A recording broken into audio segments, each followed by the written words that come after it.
tão grande nesse tempo. Só prepara caminho do Senhor, amados, quem mergulhou na cura e quem mergulhou no tratamento. Nesse tempo, eu preciso refletir acerca dessa chamada, principalmente agora que a cada dia mais a volta do meu Senhor se aproxima. Então tem uma coisa aqui.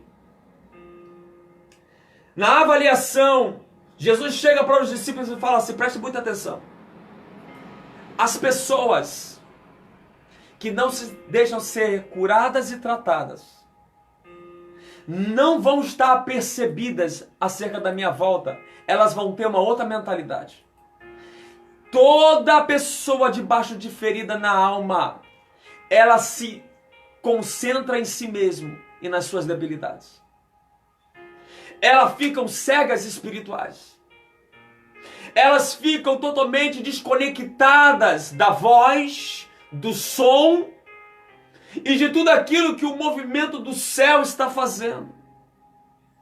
Então eu preciso entender que quando eu cultivo as feridas da minha alma, quando eu não trato o meu caráter nas debilidades que eu tenho, eu vou entrar em níveis de cegueira, em níveis de surdez espirituais, e os céus vão estar se movendo, e eu vou estar longe do movimento do céu.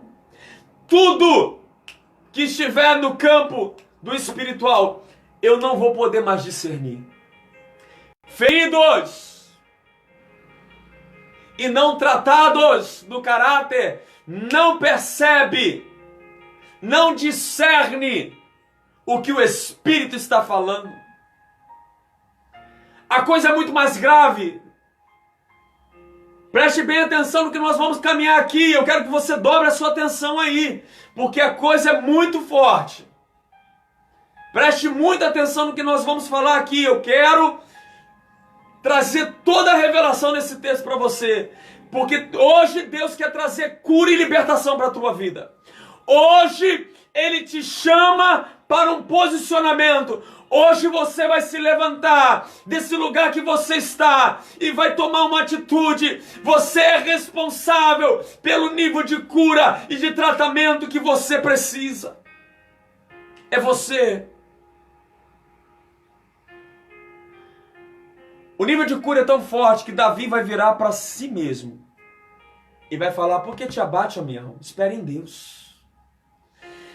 Existem percepções claras. Nós queremos mentir e fazer discursos, mas o nosso entendimento já está aberto. Não faltou palavra de Deus na nossa direção para dizer o nível das nossas feridas e o quanto o nosso caráter está debaixo de debilidade, governado. E aí nós vamos começar a entender aqui que Satanás, ele é astuto. Ele está trabalhando para enfermar as nossas almas e deformar o nosso caráter. Qual é a intenção maligna? Pastor, enfermar a minha alma, até em me colocar contra Deus.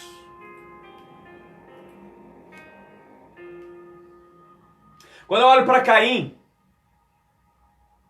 avisado por Deus, para não cometer o erro que ia cometer, ele decidiu não ouvir Deus e cometeu.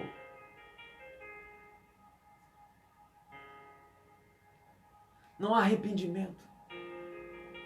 Ele mata o seu irmão.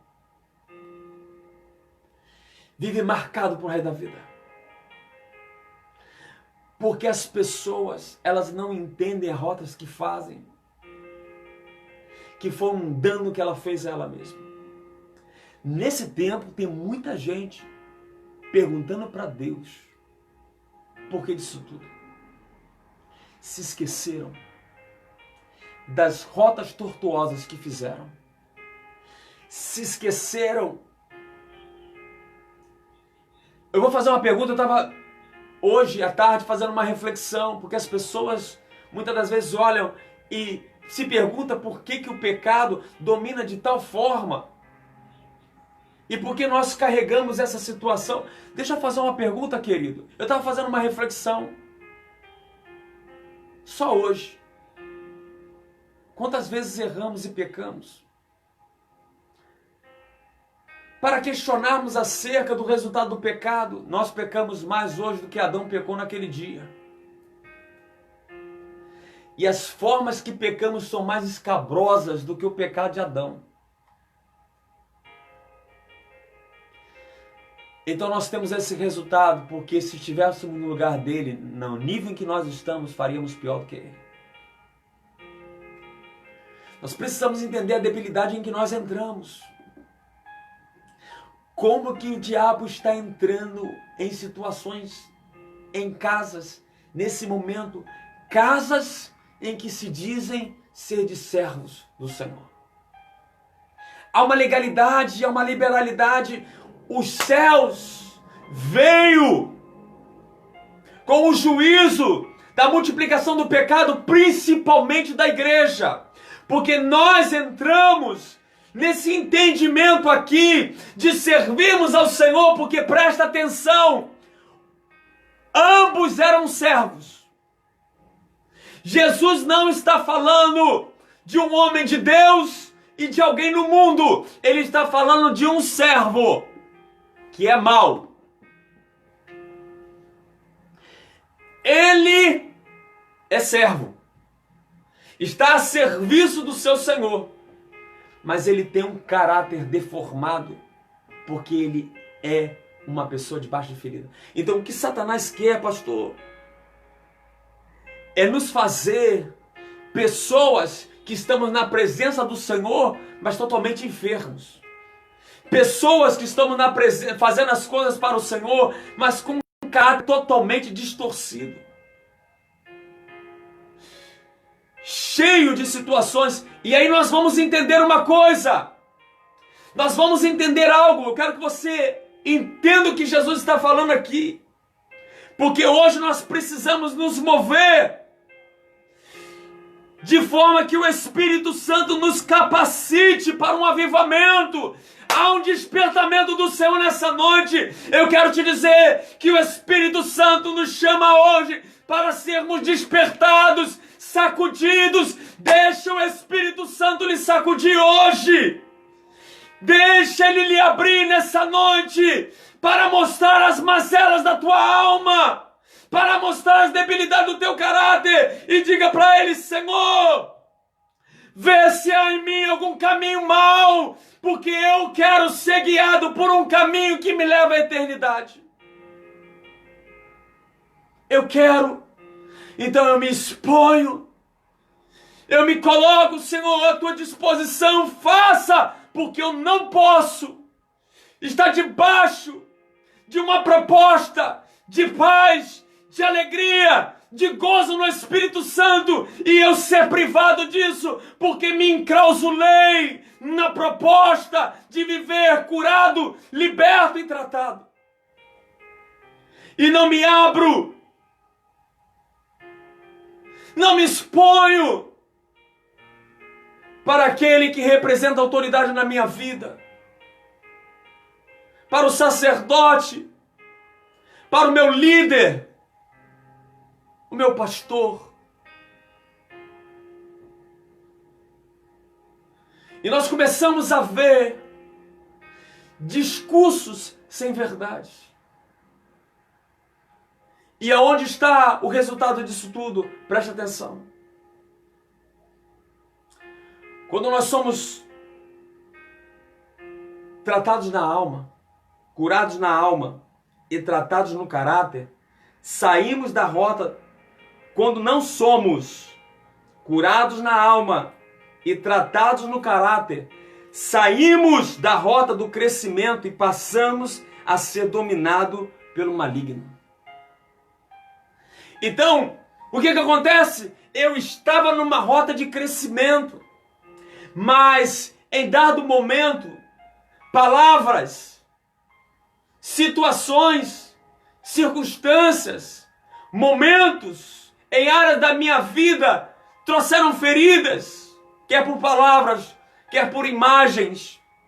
Aquilo que você viu, aquilo que você ouviu, aquilo que foi na tua direção e você guardou, não expôs para ser tratado e para ser curado. E agora, o grande crescimento que você ia viver foi interrompido.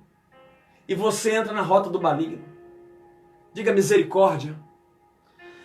Hoje eu quero te dizer que o Espírito Santo, na decisão sua, te resgata de toda fuga da alma e de toda rota do inferno, para que você volte para o lugar do crescimento, debaixo do poder do Espírito Santo, e que Ele faça de você um servo autêntico, fiel e prudente. Nós vamos falar sobre isso daqui a pouco.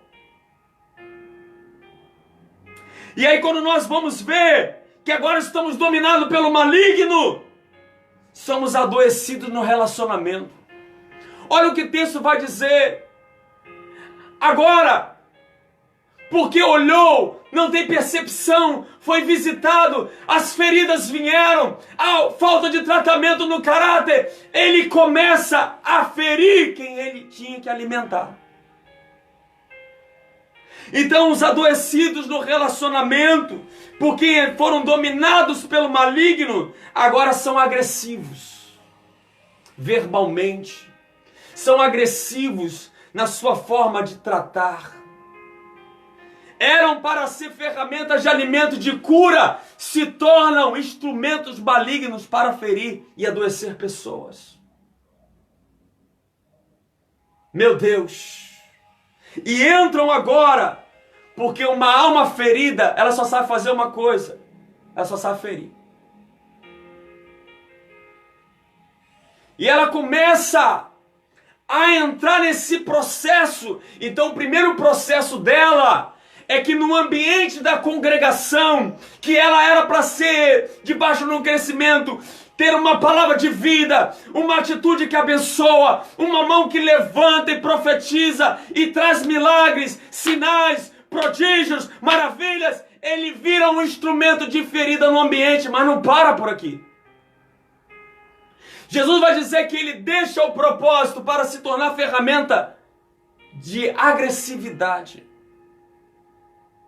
E ele vai fazer uma outra coisa. Ele é roubado no seu destino profético e eterno.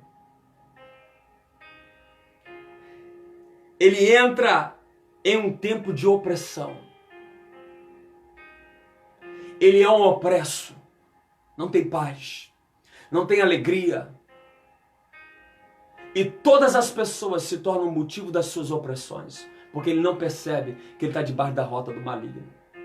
E entrando nessa rota, ele agora tem similaridade com o mundo. Que isso, pastor? A Bíblia diz que ele vai comer e beber com os ébrios. Sabe o que significa isso? Ter uma similaridade com o mundo, uma igualdade com eles. Então, o que o senhor quer dizer com isso? Eu quero dizer que agora o conceito do mundo lhe domina e ele tem aliança com o mundo. Mesmo sendo servo, a aliança dele é com o mundo. E como que o senhor pode dizer que a aliança dele é com o mundo? Vou te mostrar. Eu vou te explicar o que é isso. Isso significa que ele é mentoreado pelos ímpios. A mente dele funciona da mesma forma que funciona a mente de um ímpio. Então, os seus pensamentos não são os pensamentos de um homem de Deus. Não. Tudo que visita a mente dele é maligno. A mente dele é gerenciada por coisas malignas. O que é comum se fazer no mundo é comum para ele. Porque a mente dele processa dessa forma. Quem é que senta e come com ébrio? Aquele que é mentoreado com uma mente dominada por esse mundo. Então os pensamentos dele, aquilo que visita